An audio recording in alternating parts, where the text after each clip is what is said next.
Hello and welcome into the Lone Star Varsity postgame show. It's midnight Saturday of Week 10, and what a week it was. I'm Mike Graham. I'm Brian Navarrete, and we're with the Lone Star Varsity High School sports staff. This show is brought to you by the University Medical Center and powered by AJ Media. And Brian, I think you had the signature game, at least what looked like the signature game on paper, and it's New Deal that comes away with the win. I believe the score was 41-20.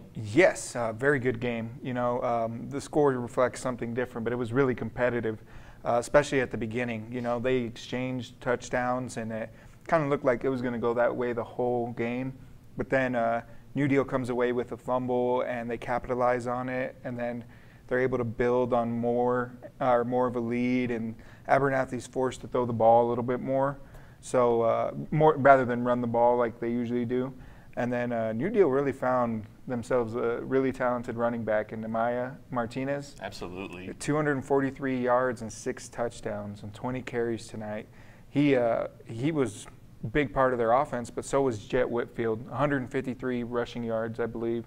So really, we saw a New Deal team come out and just run away with it. It was a really good game to get out to, and Abernathy was able to kind of get some positive things going in the third quarter. They recovered a fumble, went down and got a touchdown, but New Deal answered again. And then at some point they were just in a hole that they couldn't really dig themselves out of. And then Bryson Daly has a bit of a slump there towards the end, but then again they were taking deep shots. So anybody, that could have been anybody. Throwing those interceptions, really. And Maya Martinez actually had an interception, too. So all-around good game for him. Well, let's just kind of reconstruct this game from the beginning. I mean, first of all, a lot of people were anticipating this game. Do you have an estimation on the attendance, and what was the atmosphere like at New Deal's place? Oh, it started filling up real early. When I got there an hour and a half early, and people were parking, and they're waiting outside for the gates to open. I don't know how many people would actually have been there, but I know both sides were full, and you had people lined up around the fence of the football field watching the game. So I think everybody came out. They might have closed shop down in Abernathy and a New Deal and let everybody come. It's kind of subjective, but where was the beginning of the end of Abernathy's dominance over the South Plains? Was there a particular play that things started to spin New Deal's way, and was it immediate? I mean, did they come out from the kickoff and just kind of dictate the tempo of this game, or was it some kind of mistake or error that got New Deal in control? It was a mistake. It was a fumble because, like I said, they both traded touchdowns. And then, actually, Abernathy ended up with the lead at the end of the first quarter. Second quarter, Brandon Coronado, he scoops up there's a botched handoff, fumble. Brandon Coronado was able to get it, and, in talking with him afterwards, he was really trying to, he was hustling to the ball because he had missed a field goal and he felt bad, and he promised the team he was going to get something back, and he did. I really think that's when the game turned, whenever they turned the ball over, and then before the half, Abernathy's marching the ball, and they take a shot to the end zone. Brandon Coronado intercepts the ball, and that really just, I think it deflated them a little bit going into halftime. What do you think? I mean, this is a game, now we're projecting New Deal to win District 2-2A Division I. Abernathy should finish second. That puts them on schedule to run into each other at the regional semifinal round. Do you think that New Deal is that much better, or do you think at a neutral site that Abernathy will recover and play fine? I mean, do you think if they played this game 10 times, how many times do you think New Deal would win this game? I would say 5 out of 5, or 5 out of 10. 5 out of 10. I think this game could have very much have gone the other way. It's just being a sound team, being able to capitalize on the turnovers really did well for New Deal, I think. And I could have seen it theoretically going either ways because Abernathy was still doing big things. They were still able to get a run game going. Bryson Daly really knows how to extend the play. And they were doing some good things, but then just ran into some bumps in the roads, the fumble, and then 3 interceptions. And like we said last week with Cooper, it's hard when you're putting up this many turnovers to come back and win a game. Absolutely. Absolutely it is. Anything else you want to add about this game? Just that, district championship, this gives New Deal at least a share of it. And, coming into it, that was a big deal. I had 2 games at Lowry Field tonight, and I think the one that stood out the most, we'll start off with Estacado.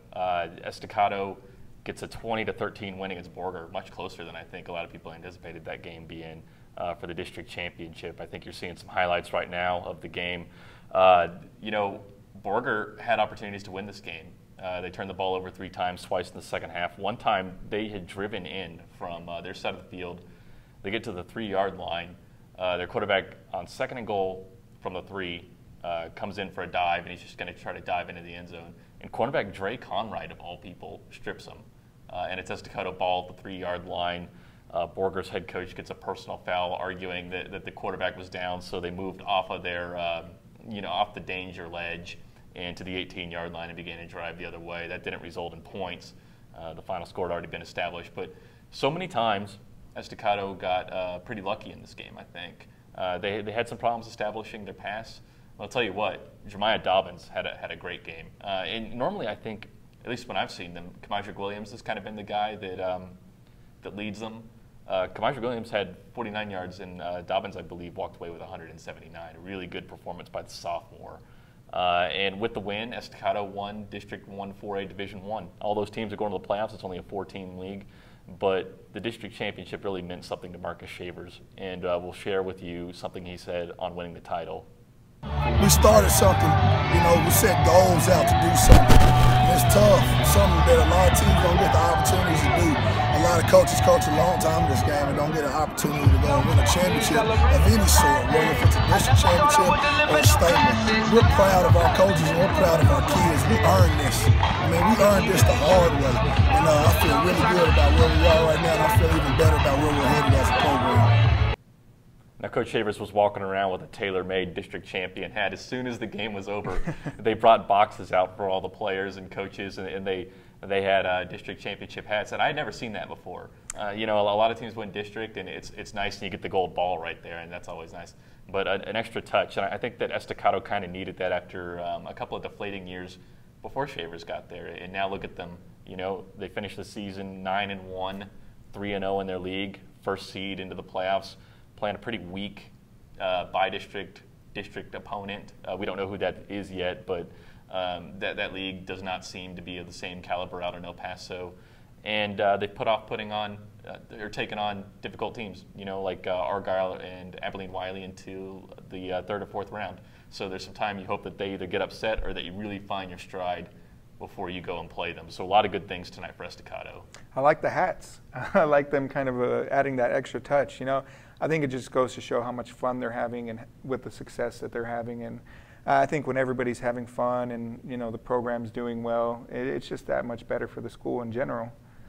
And then the second game I went to at Lowry Field was the nightcap. And this game was not only important for Monterey and Lubbock Cooper, the 2 competitors, but also for Lubbock High. Guess what? The Westerners are still alive because Monterey took care of Lubbock Cooper. Yeah, it's going to be coming into this next week, Lubbock High still has a chance. So we'll see how they do in this final week. And, Monterey coming away with a big win. Absolutely, a 55-41 win, and man, was it close at times. This game was a one-possession game multiple times in the 4th quarter, and Brylan Lawson-Young, who started the game, I believe, 9 for 11 with 2 touchdown drops, and then threw a 12th pass that was dropped in the end zone. So, at one point, he would have been 12 for 12, and receivers dropped touchdown passes, and that's why he wasn't perfect. He averaged out just a little bit. I think he finished 12 for 17. But, it was a great performance by him through the air, 200 yards. And then at the end of the game, when Cooper's burning its timeouts and trying to get the ball back and kicking on sides and things like that, Lawson-Young comes up with a 45-yard touchdown and a 55-yard touchdown to put the Pirates away. They'd come back down the field and score, but they could never get even. They could only get within 1 possession with Lawson-Young running the football. 379 total yards in this game between the 2 teams, generated 1,003 yards. Brendan Mell for Lubbock Cooper was phenomenal tonight. This Pirates team would have competed a lot better with Coronado last week. Of course, they turned over the ball 6 times in the past game.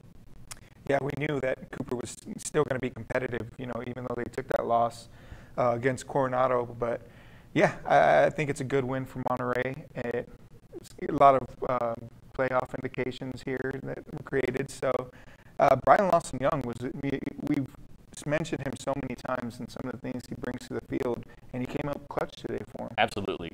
And like Coach Hutchinson was saying after the game, he just seems to get better and better each week. And here we are heading into week 11. And it's a good time to be good. And with the win, Monterey punched its ticket to the playoffs, as did Abilene Cooper. Both those teams are 3-1. Lakeview's dead. So really what it's coming down to is Lubbock Cooper and Lubbock High. And unfortunately for the Westerners, they lost their head-to-head game with Cooper. So if both teams lost out, then Lubbock Cooper would still go to the playoffs. And Lubbock Cooper's playing Lakeview this week, which is still searching for its first win of the season. So you think that Cooper's in pretty good position. But if somehow Cooper lost to Lakeview, all Lubbock High would have to do is beat Monterey, and they go to the postseason. And that would be a heck of a story to finish the year. It really would. I think if you're Cooper, just don't overthink the game, prepare like you've always prepared. I know it's Lakeview, but never underestimate anybody whenever these kind of things are on the line. You're right. I'll tell you, I think that Lubbock Cooper, they've won some games.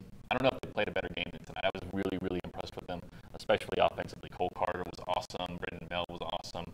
Zykeith Campbell came back off the injured list. I believe he played a little bit last week, but wasn't really a factor. Tonight, caught for more than 100 yards. He was awesome. Big-time player. All these kids have really been big-time players throughout the year, and hopefully they get a shot at the playoffs. Right. It's going to be exciting to see who Cooper or Lubbock High draws from District 3 5A Division 2. Because these two teams, or Lubbock Cooper, and I guess Lubbock High too, they'd go to the Division 2 playoff bracket just because Cooper and Coronado and Monterey are so much bigger than them, get to go to the Division 1 bracket. The Division 1 bracket's set, and Abilene Cooper knows it's going to Division 2, and all that remains to be seen is whether Lubbock Cooper or Lubbock High is going to be the second seed in Division 2. A lot of big things in works, But with that, I think we'll kind of get some scores in there. Absolutely. It's getting pretty late, right? Yeah. Littlefield won the War on 84, I believe they call it, 24-19 over Muleshoe. Idalou got another win, 44-21 over Stanton. Hale Center got their first district win against Olton, 29-24. And Post is back. Post is coming back. Kind of got some answers after losing Mike Ferguson, which was a massive blow, both offensively and defensively for the Antelopes. Octavius Jackson, 250 yards and a touchdown. And, Post comes away with a 58-21 win over Forsan. I'd like to go back to that Littlefield game, though, because we were expecting Muleshoe to win another game. I think we were expecting Shallow-Water to beat Friona, which they did tonight. Yes. And set up a true district championship game in that league. That's not going to happen now. Muleshoe could beat Shallow-Water next week and tie for the league, but Shallow-Water, I guess, has a majority share of the district title in 1-3A Division 1. I believe it would be just a split, a share of. I'm not sure exactly how they award them and everything. Personally, I don't know if coaches are a fan of splitting them, but No. No, this was a big game for Littlefield, getting that win over Muleshoe, because Muleshoe was on a roll, 3-0. We really thought that it was going to come down to Muleshoe and Shallow-Water at the end of the day, and it might still be a really good game to get out to. Absolutely. Anything else stand out to you? Sundown over Floydada. Floydada had really turned it up in district, but Sundown was able to come away with a 49-14 win. And Christian Huey, he had a good night, 256 passing yards and ran in 3 touchdowns. So we knew he was a big-time player, and he certainly showed it off tonight here towards the end of district play. And fun fact, Stephen Quintanilla on that team, the Sundown team that won 49-14 tonight against Floydada, he's on his way to Round Rock right now as we speak. He's competing in the UIL cross-country state championships, which are held tomorrow in Old Settlers Park in Round Rock. He's trying to defend the 2A state championship he won as a sophomore. He looked awesome at regionals, beat everyone by about 53 seconds. And by everyone, I mean the second place finisher of that thing. He is on a different level than 2A runners. So it's going to be exciting to see how he does tomorrow. We'll have coverage of that cross-country meet tomorrow on LoneStarVarsity.com, as well as the Lubbock ISD Invitational swim meet that's coming up. So it's not just football. There are a lot of really exciting things happening this week. Maybe not on the South Plains, but certainly affecting the South Plains. I think so. I think we have a good meet over here in Lubbock, and then Quintanilla He's gonna. I feel like I'm predicting he goes first place there. Yeah. He's been doing it all year, where he plays football and then turns around and runs cross country. So he's certainly used to it. But Quintanilla is only one of 51 South Plains athletes that are down there, so should be a loaded and busy day. But with that, we just want to say thank you for sticking with us so late. This show was brought to you by the University Medical Center and powered by AJ Media. We'll talk to you soon.